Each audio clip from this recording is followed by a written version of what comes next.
Sir, if you can stand and raise your right hand. Sir, good morning. Do you swear to tell the truth, the whole truth, and nothing but the truth in the hearing now pending, so help you God? I do. Thank you, sir. You may be seated. Sir, if we can just begin with you giving us a brief history of your military career, and if you could focus in on your combat experience, I'd appreciate it. Let's do this first. Colonel Christian, if you'd please state your name and spell your last name for the record. Andrew Christian, Christistin. All right. And you're Marine Corps retired, is that correct? Correct. What is your city and state of residence? Scottsdale, Arizona. Thank you. Go ahead, Defense. Thank you, sir. I apologize. So, sir, if you can begin by stating a brief history of your military career. Certainly. So served 28 years in the Marine Corps. Came in as an enlisted Marine. Eventually got commissioned as an officer. So I spent about half my time enlisted, half my time as an officer. As an infantryman, as a Force Reconnaissance Marine, and then when the Marine Special Operations Command stood up, I joined there as a captain and then retired as a lieutenant colonel. I've got 12 different combat deployments, 5 combat deployments to Iraq, 4 to Afghanistan, several to Africa. As far as military decorations, things of that nature, 2 Bronze Stars, Combat B, Legion of Merit, Combat B, 2 Navy Commendation Medals, Combat B, and 5 Combat Action Ribbons. Thank you, sir. Sir, when did you say you retired? 2017. Sir, I want to focus you in on what I assume is your last deployment before your retirement in 2017. Do you recall that deployment? I do. Sir, can you please describe to the members where you were and what that deployment consisted of? So this was I was a Special Operations Task Force North Commander. I also dual-hatted as the 1st Marine Raider Battalion Commander. So that was my last assignment on active duty. I went forward as a multinational Joint Force Commander, and that's where I met Chief Gallagher. We're going to have members of SEAL Team 7 underneath our Special Operations Task Force. That was a task force comprised of Navy SEALs, Marine Raiders, Green Berets, British SAS, Belgians, Italian Special Forces, French, and the list goes on and on. It was a multinational force, and our mission was to clear Mosul and get rid of ISIS as fast as we could. Understood, sir. Now, I'm going to unpack that a little bit for the members. First, I want to start and speak to you about the type of operational environment that you were facing in Mosul. Was it Connecticut out there? It was the most kinetic deployment in my 28 years. And you said you had 12 combat deployments, is that right, sir? That's correct. So how would you differentiate this particular deployment from your previous experiences? I think the reality that ISIS had for a year to prepare the defenses of Mosul was probably one of the most challenging things, and also the speed and operational tempo of that fight. Keep in mind that Mosul is 6 times the size of San Diego, is a good reference point. So that is a lot of combat and a lot of clearing. With a finite amount of Iraqi forces, we do it. So on an average day, in the height of fighting, we were losing 5 Iraqi soldiers a day, several more wounded. So the biggest challenge was getting them to push the fight and using our special forces to drive that fight. So we weren't supposed to be on the tip of the spear, but often found ourselves very much as a partner, sometimes standing right behind them, sometimes giving them a gentle push to get moving. Sir, and I'm going to focus in on that for one moment. So if I understand you correctly, we were out there serving a supporting role in the U.S. forces. Is that correct? Sir, can you please describe what the interactions between U.S. forces and the Iraqi partner forces were like on a daily basis? Well, I mean, we spent every day with them and essentially lived with them. So as we move forward in the fight, you would occupy a building and you would say, all right, there's the Special Operations Task Force headquarters, let's get in, let's get set up, and we go look for a few houses, all right, we put the SEALs there, the British SAS there, Marines there, and we would do that routinely. See, it was a pickup game. You would, as the fight progressed, you would pick up that headquarters and you would move tactically closer to the battlefield every day. Sir, now it seems to me, if I'm understanding you correctly, that you were engaged in some form of combat on a daily basis in the U.S. forces. Is that right, sir? That's correct. Despite serving as a supporting role? Absolutely. And that included Chief Gallagher and his team, sir? Absolutely. Okay, so before we get to that, sir, I want to focus in on the command structure. Can you please describe what your role is and what were the U.S. units that you were commanding? Yeah, so my role as the Special Operations Task Force Commander, that's the tactical level of warfare. Really, when General Mattis took over as the Secretary of Defense, we saw a significant change in the ROE. And what I mean by that is the ability to control fires was delegated down to my level as a Lieutenant Colonel at the 05 level. That enabled me to use certain types of technology, Predator drones, Reaper drones, fire javelin missiles, bring in airstrikes, close proximity to the Iraqi forces, oftentimes danger close, without the approval of the higher headquarters, which is a one-star commander that would control fires in Erbil. Thank you, sir. In the force that you asked, the second part of your question, I think I answered it, but it was a multinational force, right? You had SEALs, you had Green Berets, you had all the different supporting mechanisms there, and then the international force that I described, British, French, UK, Canadian, etc. Thank you, sir. Sir, I want to focus in, and if you could describe what specific role were the SEALs serving during the course of that? So we were partnered with the Emergency Response Division. This was the Iraqis' kind of special forces that fell under the Minister of the Interior. So they were almost like their national SWAT-like police force. Very challenging to work with those guys. Heavily Iranian influence within their ranks. And at one point, U.S. commanders weren't sure we wanted to partner with them at all because of some of the war crime violations that they were accused of. So that was a pretty significant issue at one point. We were able to persuade our commanders that we needed them, and they were a highly skilled unit. They were good at fighting. So our Special Operations Task Force became partnered with them, and we achieved great results early on. And then when we went to the western half of the city, we saw a significant degradation as the hardcore ISIS fighters were firmly entrenched, and we started to clear what was known as the Old City. Yes, sir. Well, sir, you just mentioned that some of the concerns with the ERD were war crimes and things of that nature. What did you, as a commander of the U.S. forces, do to try and mitigate those concerns? Well, I mean, it's pretty cut and dry. I mean, if you witness that, we're to report it. So if your partner, unit is doing something it's not supposed to do, that's an immediate violation. You report that up the chain of command. And while I was there were allegations, nothing that came at my level, but there were allegations from media that they had reports, videotapes of emergency response guys doing things that they weren't supposed to do. Some of them were graphic, mostly beating prisoners, things of that nature. Now, from your perspective, sir, what were the requirements of U.S. forces if they were witnesses to any abuse or war crimes or anything of that nature? It's very challenging at the tactical level because you're partnered with these guys and you're supposed to be there supporting them. But you have to toe the line, right? You have to, if you see them doing something that they're not supposed to do, you have to report that up the chain of command. I think at the tactical level, guys know the difference between them, getting a little bit rough with them as a prisoner, as opposed to out and out beating them or doing something they're not supposed to do. So I think our guys used discretion, but they understood, hey, when they cross that line, it's absolutely got to be reported. Understood, sir. Well, sir, I want to move forward and focus specifically on some of your experiences with Chief Gallagher and his team.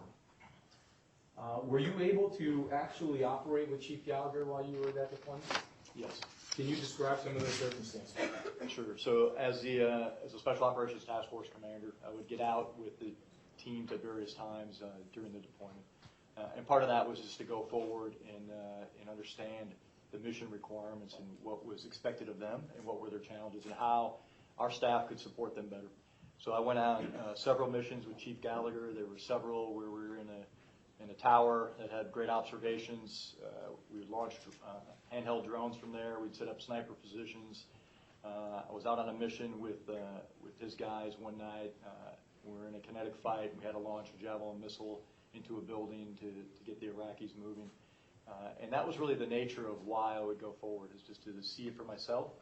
Obviously, the majority of my time was spent next to an Iraqi two-star general on our task force headquarters, where I would control fires, approve fires. But it was important to go forward and understand the battlefield geometry that we were facing.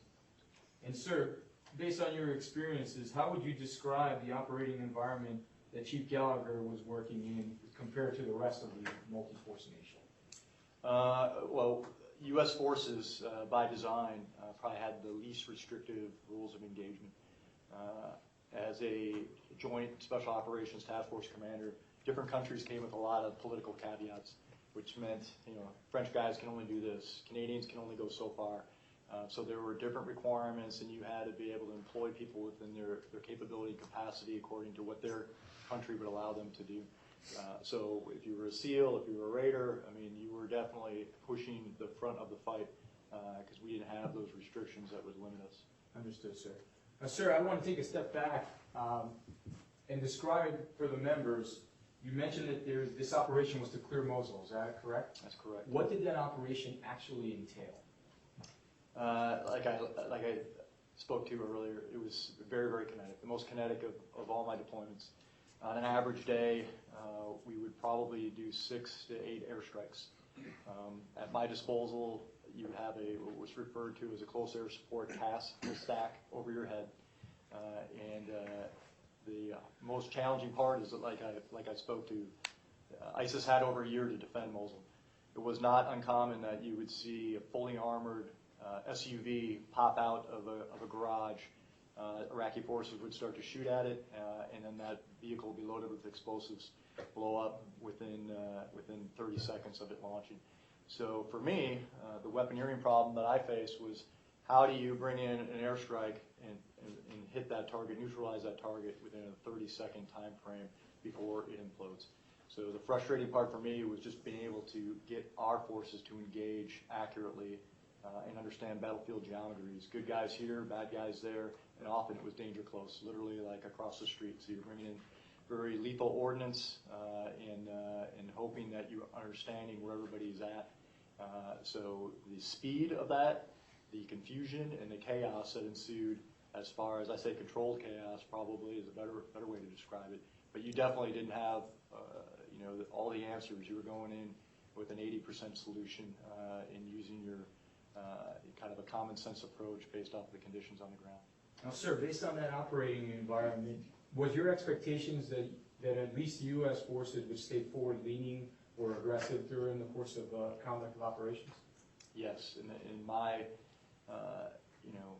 when Chief Gallagher and his boss, Lieutenant Portier, checked in, we had a relief in place of SEAL Team 5. SEAL Team 7 came in. My guidance to them was that we needed to move as fast as possible, be as aggressive as possible, because the Iraqi forces just couldn't sustain a long fight. They couldn't sustain an attrition warfare type scenario.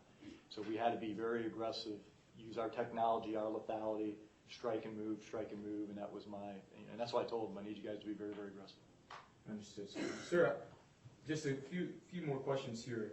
I want to come back to something you said earlier about the permissiveness of the operating environment.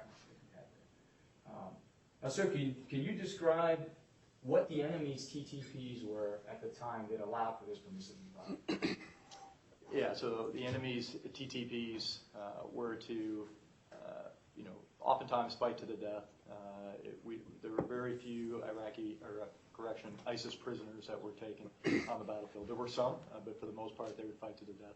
The ones that we did see attempting to surrender or exfiltrate out of the city would often try to disguise themselves.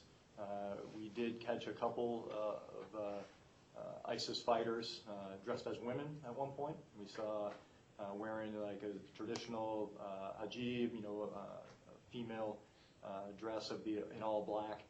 For the most part, they fought as fighters, but there were cases where they would try to blend into the local populace just to escape and live to fight another day. Now, sir, would that blending with the local populace happen with some measure of regularity? I would say yes. I mean, the ones that were committed to fighting, that wanted to fight to the death would, and others that had second thoughts would literally try to move away from the most kinetic parts of the fight and join up with other ISIS fighters in different spots. And they couldn't do that carrying a gun, and they couldn't do that dressed as a fighter. So we did have documented cases where that was happening. Sir, thank you. One moment, Your Honor.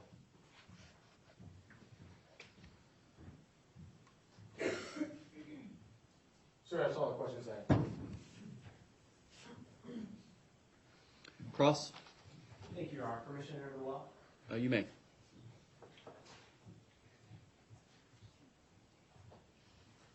Good morning, sir. Good morning. I'm sorry, could you repeat for us, what exact period were you in Mosul for that deployment?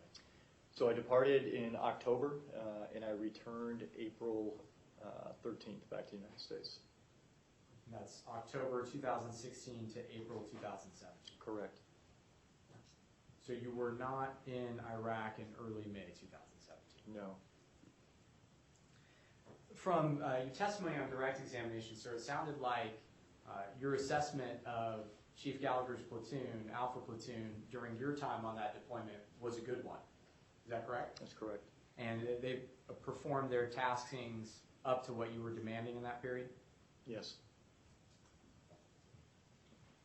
I want to turn now to some of those questions the defense counsel had a chance to ask you about the rules of engagement, the ROEs.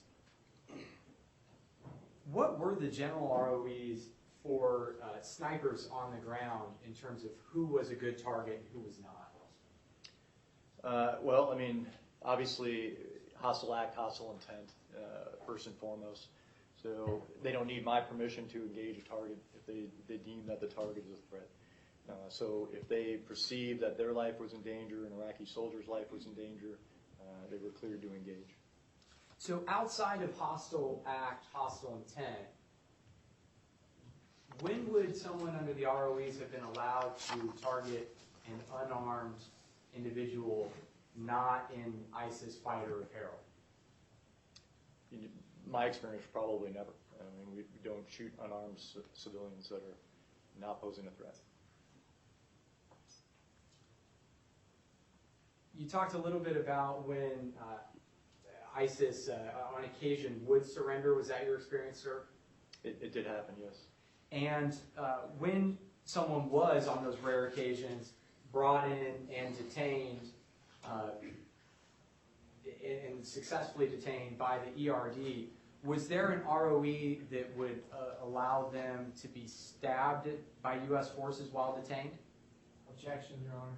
Basis? What's the relevance to this as far as ROEs go and also cost for a legal conclusion? All right, overruled. Go ahead. I can't think of a situation where U.S. forces would ever do that. Thank you. No further questions. Redirect? Yes, Your Honor. One more.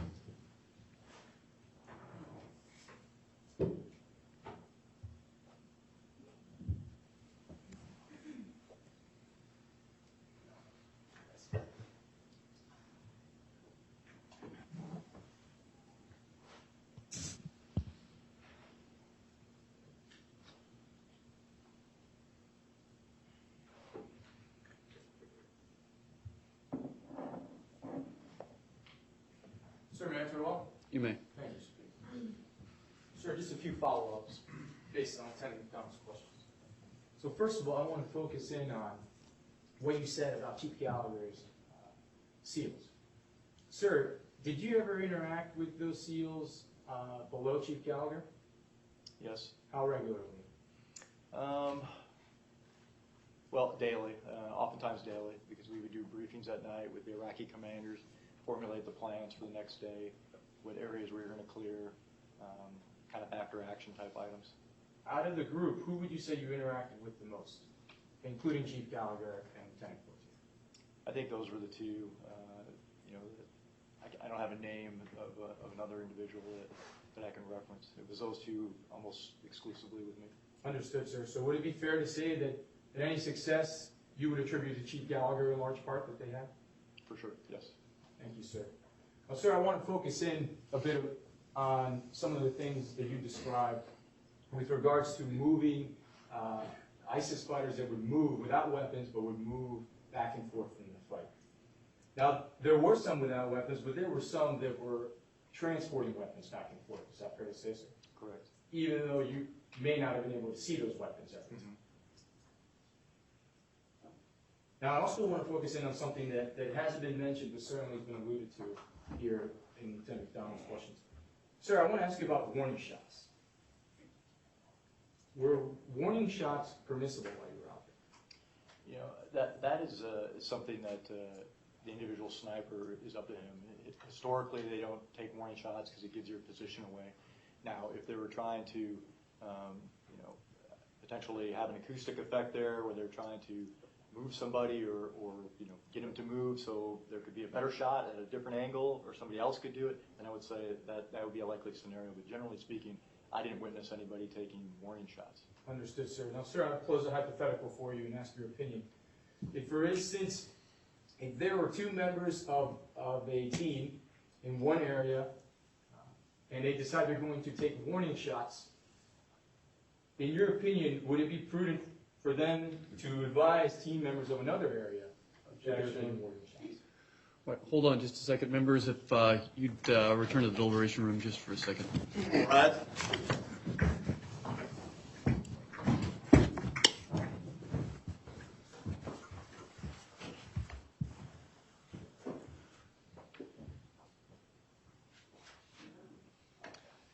Everyone, please be seated. Could you re-ask the question? Certainly, sir. I can be less specific, but All right. for the record, sir, I believe this is proper layperson opinion. All right, let's just, hold on just a second. Let's just try to ask the question Sure, again, sir. maybe I tighten it up a agree little with bit. that. Sir, if someone takes warning shots, do they normally warn the other team members that they're taking warning shots and not shots to kill? You know, I think communication is critical on the battlefield, right? So I would say if I'm going to take a shot, I'm going to probably communicate that to my team so they know it's me and not somebody else. Understood, sir. Government, do you have an objection to that question and response? It's slightly different. It is slightly, it's quite different, Your Honor. I do still have an objection. I do think it's still it's this witness's opinion on what he would do in a specific situation, and it doesn't relate to the actual facts at issue, specifically for SEAL Team 7. All right, so it sounds like a 403 objection. Does that sound 403 as well, accurate? so I think it's a lax foundation objection as well. All right, do you want to inquire on foundation through voir dire of the witness right now? Yes, Your Honor. Go ahead. Sir, how often would you go out with Chief Gallagher or members of SEAL Team 7 on sniper missions? I can think of 3 times I did.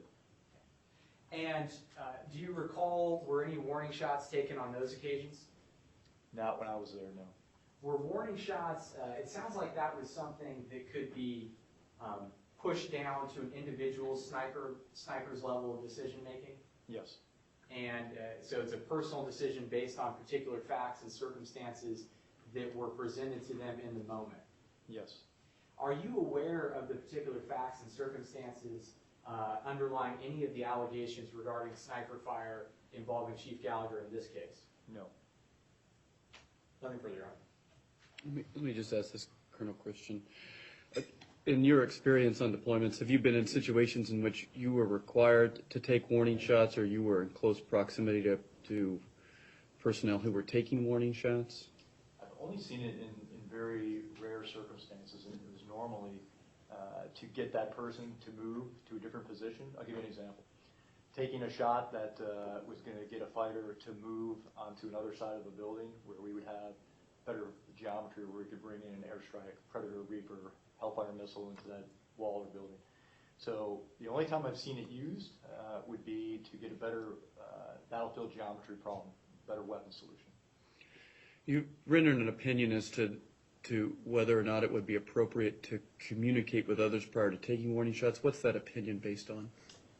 Based on my experience, that you don't want to be shooting unnecessarily, creating to the chaos of where did that shot come from? Is it friendly? Is it foe? So communicating back and forth amongst teams is often done. Now, not always. In the heat of the battle, they're not going to, hey, I'm going to shoot right now. There's not time for that. But if it was sitting in a sniper hide, long period of time, I'm going to take one shot, I would probably alert everybody around there about what I'm going to do. Based on that, the objection is overruled. Are you ready to recall the member's defense? Yes, sir. Government? Your Honor, to be clear, the original question was withdrawn, and then the objection to the follow-up rephrase question is overruled. That's correct. Thank you, Your Honor. All right. Yes, sir, just to be clear, I apologize. What is? Hey, let me have you do this. Would you mind moving back over? Oh, This yes, is a sir. little too close to me for Yes, comfort. sir. Yes, sir, but I No, want. just even with asking the questions, if you don't mind, can you move the podium over to this part? May I state my reason why? Yes. I don't want the members necessarily focused on, pardon me, I won't want the witness to focus and the members to focus on the witness rather than on me. I understand that. It's just it's a little too close and gets between me and my bailiff. Thanks for bringing that up, I was gonna get closer. I know. And you can take this podium with you, and you can position the podium out there anywhere. This is just a little too close for me. And although I appreciate everybody being polite all the time, you don't have to ask my permission before you move between the desks and the podiums right here. I just ask that you ask for my permission before you approach the witness or before you enter this middle section up here in front of the bench. Although I appreciate everybody being polite the whole time. All right. Was there something else that you wanted to say before I moved you out of your position? Sir, I lost it. So, All right. Okay. If it occurs to you, let me know. Are we ready to recall the member's defense? Yes, sir. Government? Yes, sir.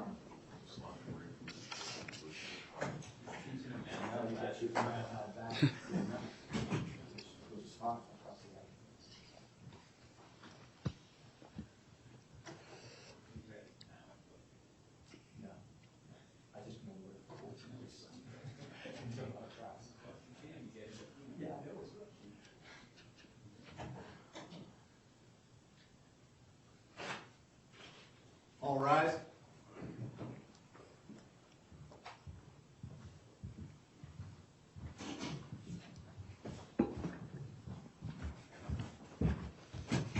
Everyone, please be seated.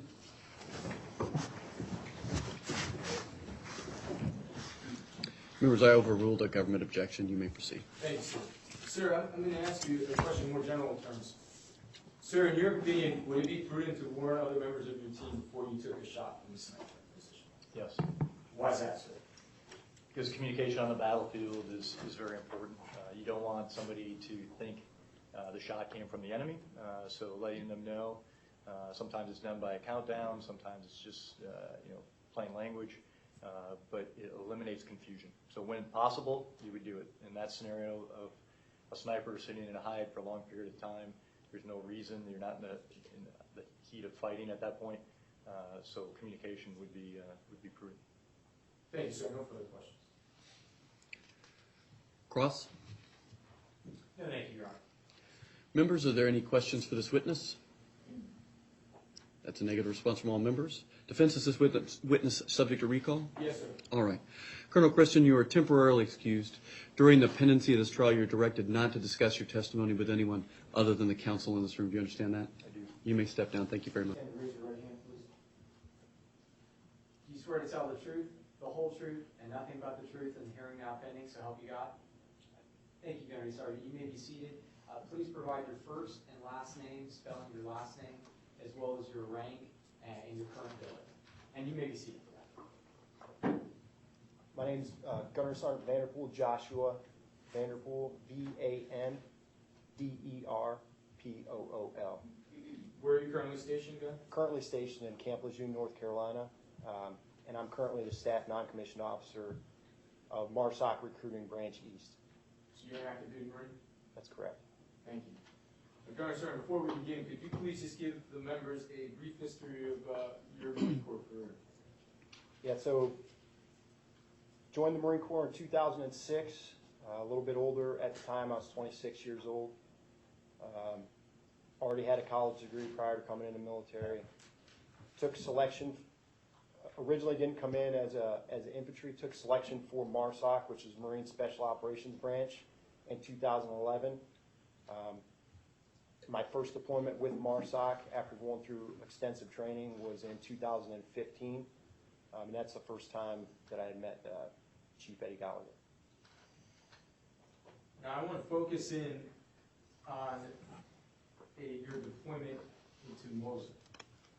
Do you recall that deployment? Yes, sir. And when did that occur? My team deployed just after Christmas. So I think we got there January 10th, I want to say. I think we left January 9th or 10th of 2017. So it was right after Christmas. And by the time was a pretty interesting time because President Trump had taken office, and things ramped up really quick with the Mosul campaign. And we found out about 3 weeks into it that we were going to stage on the western side of Mosul. And then that's where my team, Marine Special Operations Team 8243, along with two Navy SEAL platoons or teams, Team 1711 and Team 1717, our three teams met on the western side of Mosul and staged outside of Mosul. Okay, and I'm gonna talk about that in a moment, but before we get there, can you describe to the members what the operating environment was like in Mosul when you were there? It was pretty chaotic. I mean, it was definitely daily. It was my first time ever seeing combat, so prior to that, my experience, I don't really have much to compare it to, but I can tell you it was pretty busy. And talking with some of the other guys who had prior combat experience before that, it definitely ranked up there with the operational tempo was very high. Now, were U.S. forces serving a supporting role, or were they the main effort? Our mission was to partner with the Iraqi Emergency Response Division and support them with the AAA authorities, meaning advise, accompany, and assist. So we had full AAA authorities to assist the Iraqi army in recapturing their city.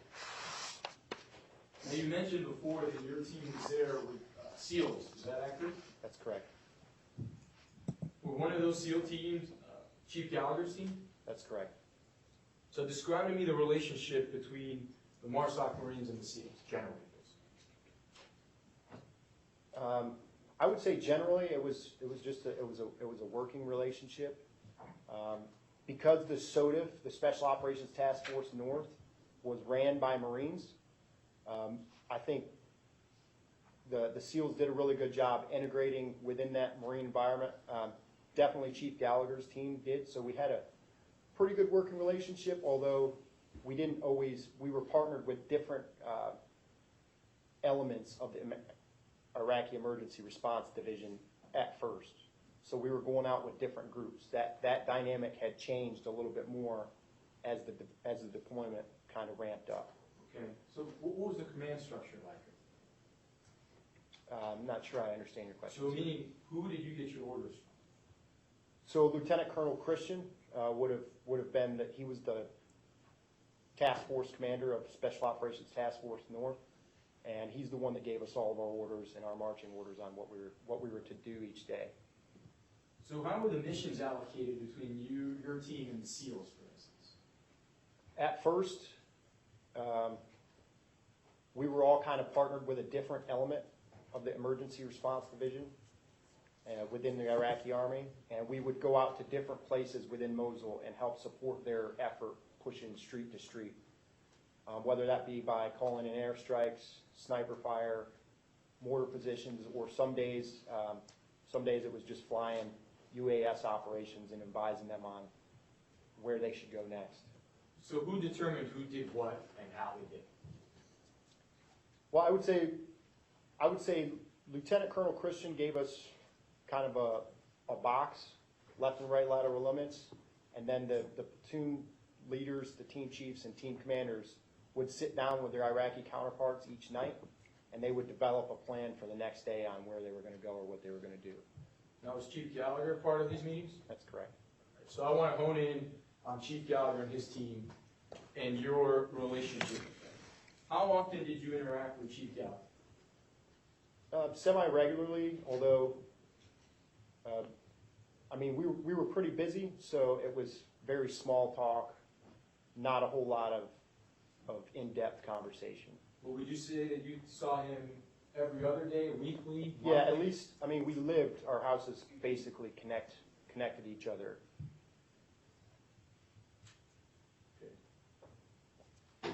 Now I want to focus in on your observations of Chief Gallagher and his team and how they reacted to each other.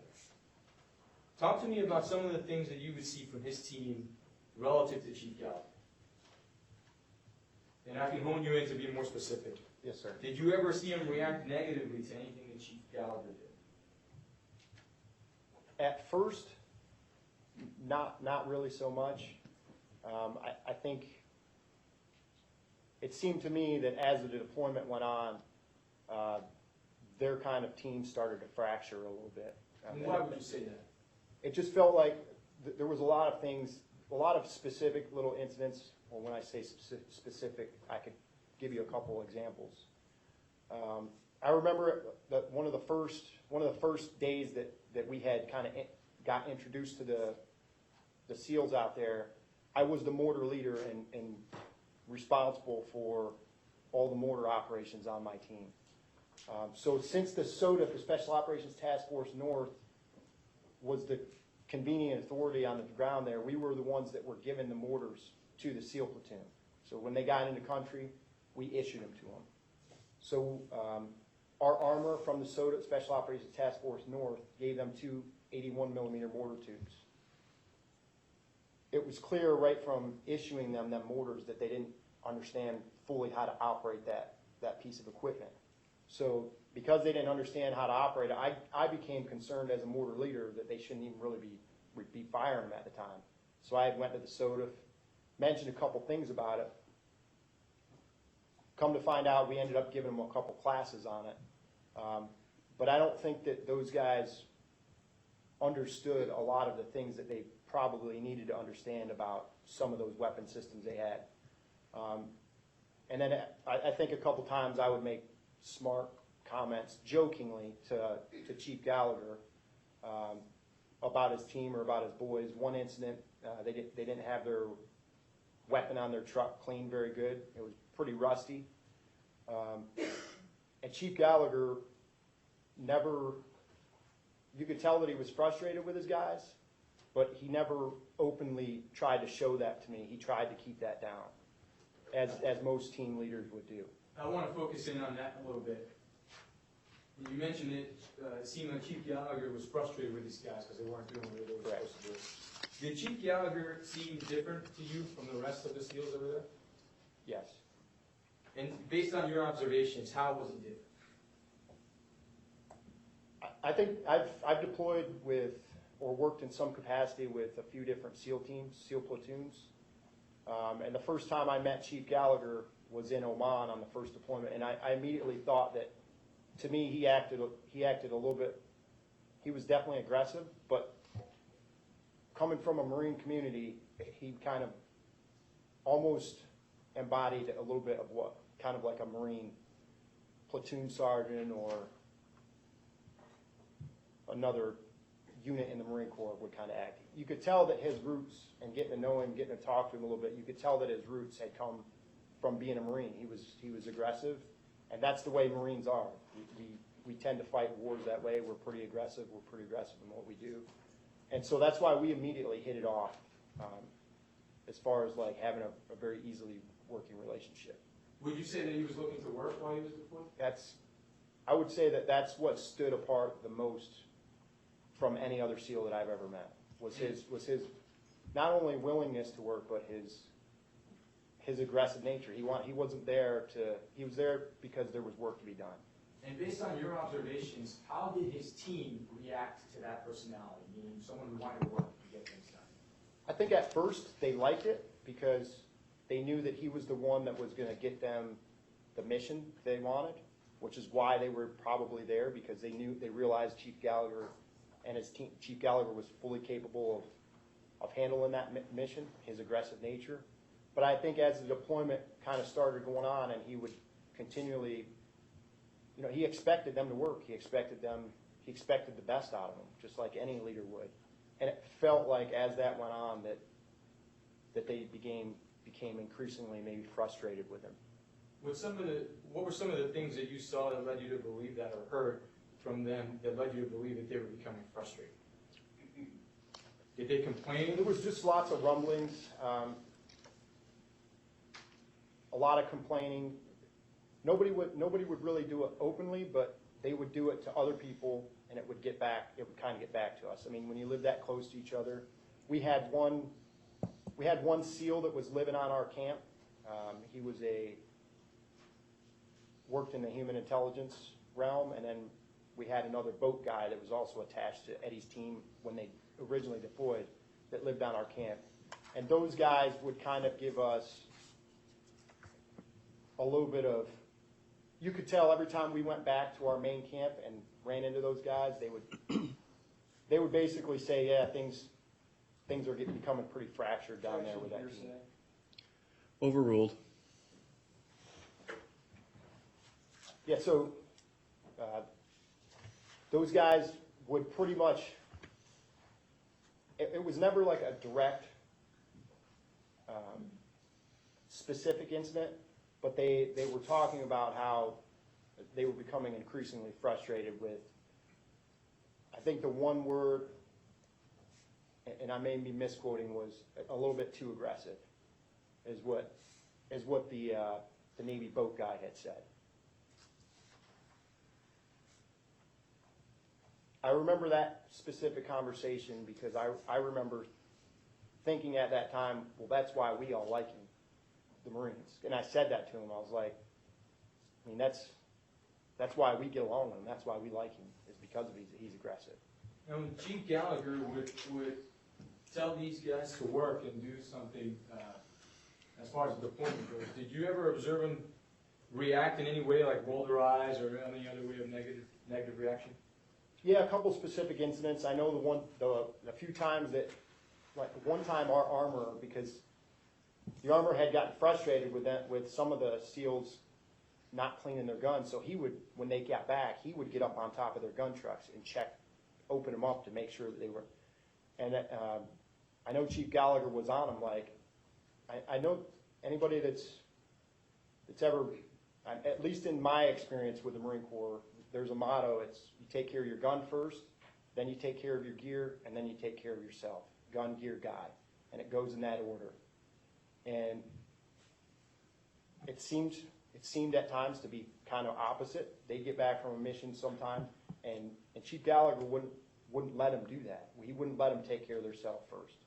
And even though some of those guys wanted to, you could tell at times that they were frustrated with him, with his, that's just the way we work, that's the way he works.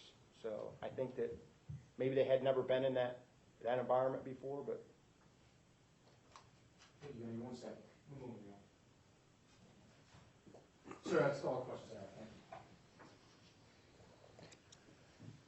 you. Cross? Yes, sir.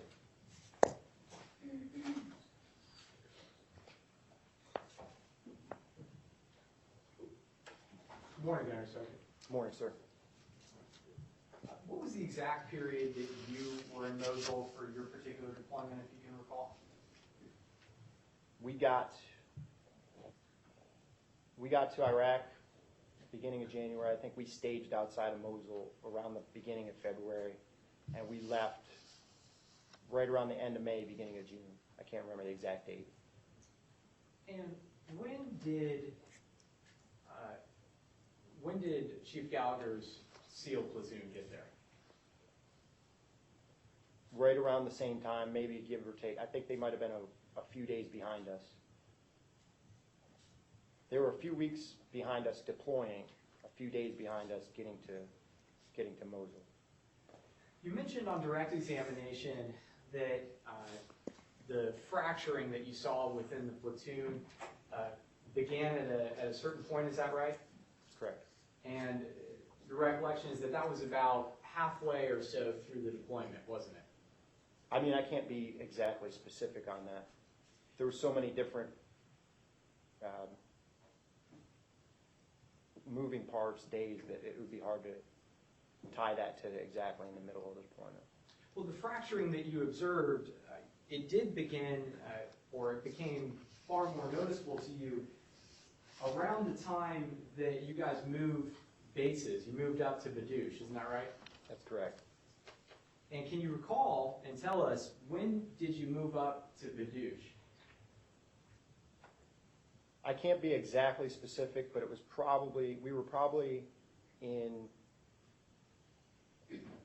Hammam Alil, which was the first base. I would say maybe 2 months. Maybe 2 months. And A month and a so, half. I apologize, what were you A saying? month and a half, 2 months, I'm not sure exactly. And so you would have moved to Badouche sometime in the kind of April timeframe? That's probably close, give or take a few weeks each way. So anywhere from maybe late March all the way into possibly early May is. I don't think it was as late as early May, but yeah, I guess that's a possibility. Okay, but primarily April. Sure. And so it was around that time when you moved to Badouche that you started to see more of these tensions between Chief Gallagher and his platoon, correct? Yeah, I would say that's probably when I noticed more of them as far as the frustration that had started to build.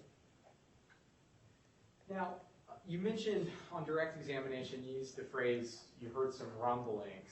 Correct. And you described some of those rumblings that you heard. Correct. You also heard some rumblings, some discontent from Chief Gallagher's platoon, because many of them were upset in the latter half of the deployment that they weren't being allowed to go out as much as they wanted to. Isn't that correct? That was one of the rumblings that had come from one of the SEALs that was on our base. But I didn't hear that specifically from any of them. To be clear, any of these specific instances that you've discussed so far on the cross or direct examination, other than Chief Gallagher, can you remember a single specific person's name? TC, that's the only one I really So you remember. remember one name, TC. Yep. What did you associate him with in particular? He was their Puma operator, and I believe he was one of the corpsmen. Well, I turn now to a different topic, which is the rules of engagement while you were on that deployment. You mentioned that you were operating under SOTF North, That's correct. and SOTF North set the rules of engagement for you and Chief Gallagher's platoon, right? That's correct. What was, for snipers operating under the rules of engagement on that deployment, what were the rules of when you could target someone? I mean, I wasn't a sniper, but most standing rules of engagement for that deployment was in defense of yourself, in defense of your partner force, or in defense of civilians. And did that fall under the general hostile act, hostile intent framework? That's correct. And how did, if at all, the existence of a weapon or weapons on a person play into those rules of engagement for targeting? I mean, if you saw someone that possessed a weapon in that city at that time, then they were considered hostile. Was there any rule of engagement that stated if you believe that a person was perhaps providing material support to ISIS, maybe getting water for them from a river, that they would be a valid target absent hostile act, hostile intent? I never heard that rule. Thank you, nothing further. Redirect? Yes, sir, ma'am, to the wall. You may. Thank you.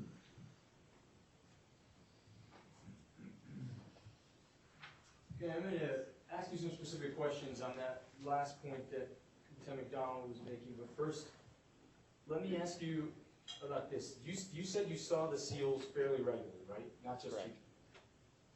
At any time, did any of them come to you and report any type of war crime? No. Report any misconduct by Chief Gallagher? No. Say, hey, I gotta talk to somebody, something really bad happened? Never. Anything like that? No. And you saw them every other day, is that fair? At least, yeah. At least. Okay, thank you.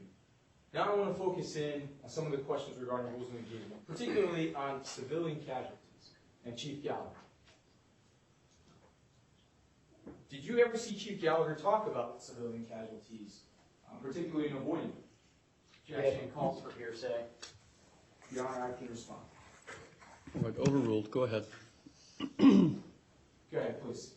Yeah, I believe it was the first conversation that we had with Eddie and with Lieutenant Fortier and my JTAC, who was the fire cell leader for us out there, and then myself because I was a mortar leader. The first question he asked is what are you guys doing to avoid civilian casualties? I mean, that's when we talked about the different sensors that we were using, flying the Puma, getting the Puma sometimes I think the specific discussion was that we said we had lost a couple Pumas because we were trying to get them low enough to ensure that we had positive identification before we dropped a bomb or before we fired a mortar mission. So in your opinion, was he concerned with avoiding civilian casualties? Projection, relevance, speculation. Response?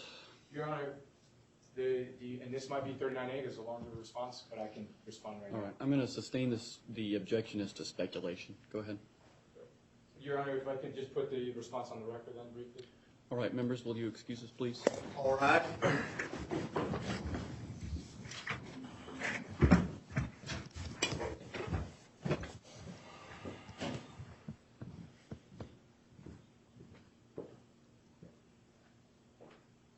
Everyone, please be seated. Go ahead. Your Honor, I'm asking for an opinion based on his observations and his personal interpretation. This is not being speculative under MRA 602. Additionally, trial counsel has opened this door. That's why we didn't ask him originally, by asking him questions about the ROE and what they were looking for. These are appropriate specific instances under 405, and I just want to put that on the record. All right, thank you. We ready to recall the members' defense? Yes, sir. Government? Yes, sir.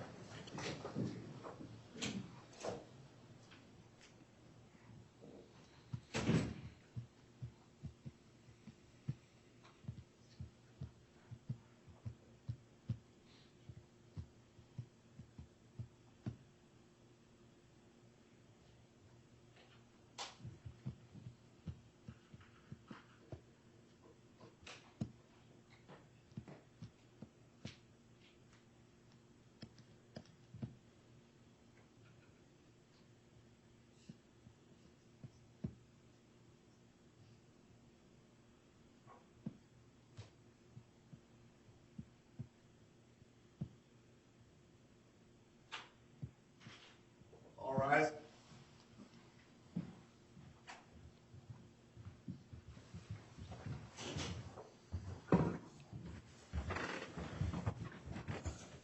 Members, you may be seated. Thank you. Everyone, please be seated.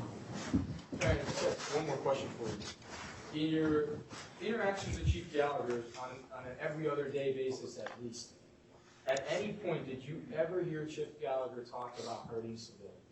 Never, Did you ever hear him talk about stabbing him? never. Thank you, Richard. No more questions. Cross? No, thank you, Your Honor. Members, are there any questions for this witness? That's a negative response from all members. Defense, is this witness subject to recall? Yes, sir. Gunnery Sgt. Vanderpool, you are temporarily excused during the pendency of this trial. You're directed not to discuss your testimony with anyone other than the counsel in this room. Do you understand that? Yes, sir. Thank you.